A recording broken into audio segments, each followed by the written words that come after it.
let's get to MTG, who we've teased like a million times here now. And I pulled this one I thought was particularly interesting because she said a lot at this point about, she's obviously talked about the Epstein files. She's talked about the horror in Gaza and describing it as a genocide.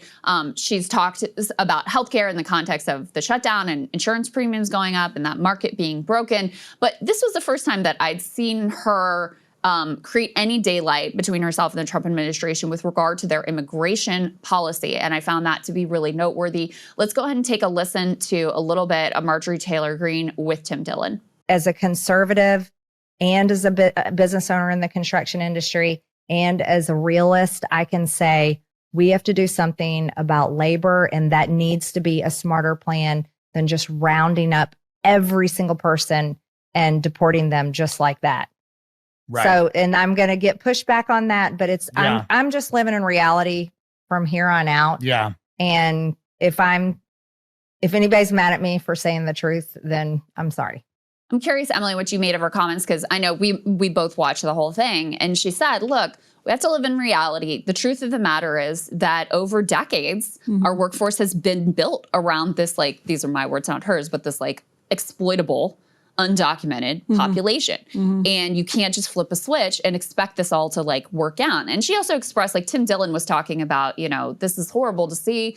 ICE at like high school graduations, pulling people out. And she's like, yeah, that is hard to watch. So he was expressing moral horror. And she sort of took it to, my experience in the construction industry is like, this is just not really realistic what we're doing here, which I thought was kind of interesting. Yeah, and people are sharing that clip without having, I think, watched the full version of it. Their conversation was real. Like, I would recommend the full episode of Tim Dillon's show to people who are curious, because it's a very interesting conversation. It gets to a lot of the theme that we've been hitting on over and over in the show, which is that, like, even if some of MAGA's kind of quote drain the swamp policies are ideologically defensible or coherent from a populist perspective, the execution of them it's process versus direction. And when the process is annoying Marjorie Taylor Greene to the point where she's questioning whether the direction is worth it. Yeah. Whether there's no squish. Right. Certainly on immigration. No, not at all. And so this clip is getting taken as Marjorie Taylor Greene saying, listen, labor costs are getting too high. And that's actually not what she was saying. She was saying the problem is that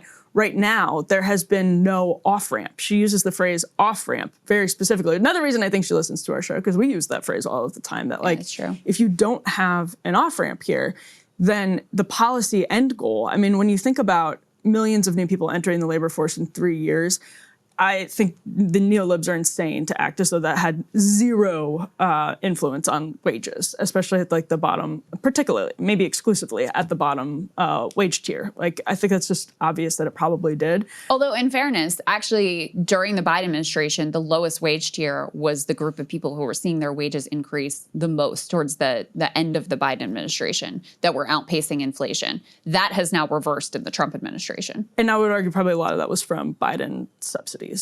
I'm sure that is definitely part of it. Yeah. But it cuts against the argument that having, a larger number of undocumented immigrants was like a massive problem. Now, I do think it's an issue when you have people who are being paid under the table, because they'll be cheap, they'll be exploitable. Right. You won't have to adhere to labor laws. That's why I think people need to be brought out of the shadows. That's, my solution to that problem. But I think, your point is a salient one. She's basically saying like, hey, we have to have a process that makes sense, that's coherent. She's not saying, yes, please bring in millions of more workers that can undercut American wages. She's just saying, if you're going to do the thing, do it in a way that makes sense, which, again, we've talked about that today with tariffs.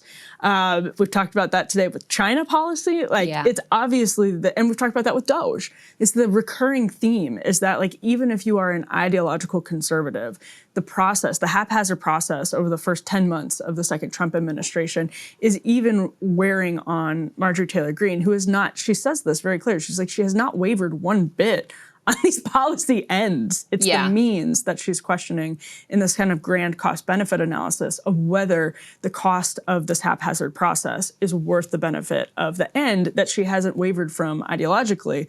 But the other thing, Krystal, I think people should be aware of is just like thinking about people suddenly saying, oh, Marjorie Taylor Greene has changed. Again, if you think that, you should go back to her original run for the House in Georgia and look at how similar exactly what she's saying is over and over again. Healthcare is a part of her origin story, as it is for many people who got activated during the Obama years and the Tea Party years. She talked to Megyn Kelly a couple of months ago about how she saw her father's company that she stepped into like being crippled after Obamacare's small business provisions became really difficult for a lot of small businesses. So it's not like, none of this is like new for Marjorie Taylor Greene. It's just more and more politicians, Thomas Massey's another good example of this, they're realizing where the incentives are. And the incentives are, she said over and over again on Tim Dillon, to be honest. And you can take that for what it's worth. You can say she's not being honest, she's being calculated, she's being cynical. I think if you watch all of her interviews recently, she's literally just speaking her mind and not letting any of those talking points get in anymore. There's some Democrats who are good at doing this too, but that's what she's like. You can say that it's honest or whatever, but like maybe you believe it's cynical. And even if it was cynical, it would still make sense to at least act like you're being honest and spontaneous in these conversations, because the incentives are aligning against party talking points. Yeah. And some people are going to get really good at delivering party talking points in a way that makes them not sound like talking points. I think J.D. Vance is somebody who does that right now on podcasts, like when he was on Theo Vaughn. But they're losing control. And they'll find new ways to get control and to get people like Marjorie Taylor Greene in line. But that's what's happening right now. It's actually a huge shift in the way politicians are talking to constituents and voters. There's been a lane opened up on the right that didn't really exist in the first Trump term. Most of right-wing media was just like, go Trump, Trump's great. It's all like, there was more cohesive towing of the line. Now you've got Candace, Candace is the perfect example, because in Trump 1.0, she was on the team. She was in the White House, she was doing the thing, she was, hosting events for them, and she was fully on the talking points. And so you've got Candace, Nick Fuentes, obviously, huge voice on the right. Tucker being another one who, Tucker's kind of interesting because he very rarely actually turns around, directly criticizes Trump, but he's been critical of some of the Trump administration actions. And so there's been a space that has been created, which had already existed on the left because of like the Bernie media and the way that ecosystem was very critical of the Democratic Party from the left. Now you have an equivalent thing on the right where there's an ability to be critical of the Trump administration. From the right, or from, coming at it from a more, I guess, right populist perspective. Steve Bannon, even, you could put in that category. At the end of the day, he's always going to back up Donald Trump. But, getting to those decisions, he's going to put pressure in a variety of different ways. So I think that space opening up it's a natural fit for Marjorie Taylor Greene, who I do think, the fact that she wasn't a career politician. Yes. And was just like a MAGA Facebook mom sharing weird conspiracies. Like, she's kind of legit in that way, in a way that a lot of other MAGA politicians aren't, and are just like playing, like Ron DeSantis was always like playing a role to try to do the thing. Yes. I think she genuinely comes out of that space and is a little more in touch with where like actual MAGA and her constituents are than some other politicians. And she was making that case on Tim Dillon. And I like, if it sounds like we're glazing Marjorie Taylor Greene right now, it's actually just like, she's a very interesting case study. That's the way to put it right now. Like, she's a really, I was reading Neil Postman amusing ourselves to death over the weekend, and he was sort of lamenting the rise of Ronald Reagan in the age of TV. And looking back, he was like, well, William Howard Taft could never have been elected in the age of TV because he was so like obscenely obese, although probably by our standards today, he was not that obscenely obese, but anyway, we'll leave that aside. And what he was saying is basically that because of the way the mediums shape our politics, he's building off McLuhan, he's saying that these changes not just where we say things, but what we're actually saying. It's not just how we're saying things, it changes the essence of what we actually say. And so with TV, it did give something to the actors who were able to like do these very inspirational, almost script-worthy cinematic deliveries. And now, in the age of smartphone cameras, which is the most intimate thing in the world because everybody has one and everyone can look like a politician. You don't need cinematography anymore to look like the average politician's video because they're filming it on smartphone cameras. And that has created an incentive for people who are smart enough to actually try to capitalize on it, or cynical enough to actually try to capitalize it on, or sincere enough to actually try to capitalize on it. Whether you're Zohran Mamdani or maybe you think Marjorie Taylor Greene's insincere, fine, but like they understand that right now what people want to see is not talking points, it's not scripts, it's none of the production, it's not the cinematography, and that's not just changing. Like you can be an establishment hack and film a smartphone video. It doesn't hit the same way because you're not changing the substance of what you say. And the substance of what you say has to feel a lot more raw, unpolished, real, and unscripted. And it's not always going to be, but it has to feel that way. Yeah. I think the cynical take would be that she's positioning herself for a presidential run in 2028 in a post-Trump world, and I think that's certainly possible. It is worth saying, though, that her position on Israel in particular, which is an area where I would say she has definitely changed.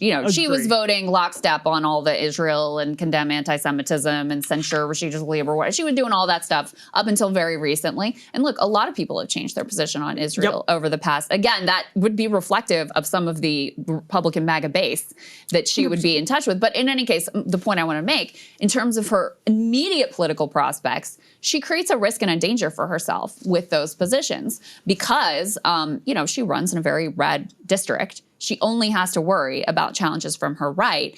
And, very possible that AIPAC funds some candidate against her to the tune of millions of dollars, and she has to contend with a genuine threat there. She's pissed off the Trump administration. They're not happy with her because of, her being honest about or, what her views are at this point and she's being critical in a certain way. She's arguably the best small dollar fundraiser in all of Congress, which would make an AIPAC bid against her fascinating. Interesting. Because she has powers like AOC and Bernie when it comes to, and Trump, when it comes to small dollar fundraising. And that means she has a lot of average people who send her $1 from around the country.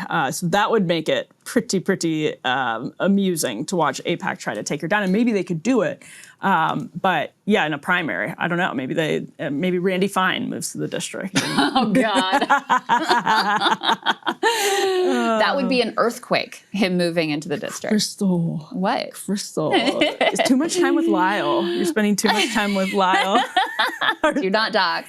Do not dox. Okay, if you don't get that reference, go watch Friday. Hey, if you like that video, hit the like button or leave a comment below. It really helps get the show to more people. And if you'd like to get the full show ad-free and in your inbox every morning, you can sign up at breakingpoints.com. That's right. Get the full show, help support the future of independent media at breakingpoints.com.